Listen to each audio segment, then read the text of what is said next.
Today we're talking about Annihilation, the new map pack for Call of Duty Black Ops. We have 4 new multiplayer maps, Hangar 18, Silo, Drive-In, and Hazard, and a new zombies map called Shangri-La.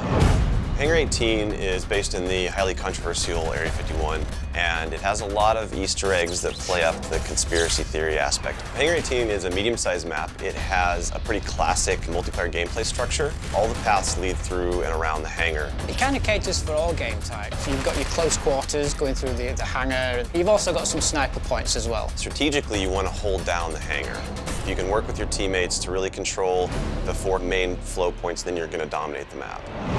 Silo is based on a Russian underground nuclear missile silo construction site. It's probably one of the largest maps in the entire game. Silo favors players who take their time because there's a lot of flank routes and a lot of interconnecting paths. So players who are smart and use decoys and pay attention to the mini-map are going to be more successful. You can't really stick around in one place for too long because you're going to get shot from multiple angles. You really need to learn how to play the map, how the paths flow, and you need to stay on the move.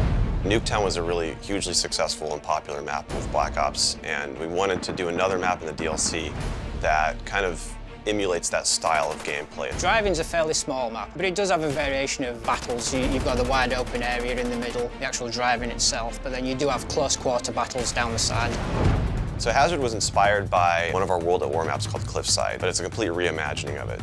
We've actually turned it into a golf course. It's a great level. Hazard is probably one of the only maps in the game that focuses almost exclusively on long-distance engagements, and the long-range snipers and LMG gunners and assault rifle guys are going to have an advantage. You're definitely going to want to avoid the fairway if you're not a sniper and stick to the edges of the map where there's some more intense choke points and medium-range engagements. The story in Shangri-La is shrouded in mystery. I love to leave it up to the fans to derive their own ideas from it and also discover the facts that we put in there. I hope they really get the sense that we've taken this to just a whole nother level with the new weapons, the new environment, the new ways of getting around the map and things like that. There's a lot of holding areas, escape hatches, and things that let you get out at the last minute, which is a contrast to Call of the Dead, where it was a very wide open map. This is a much tighter map. Don't hold out too long. If things look like they're getting rough, get out of there.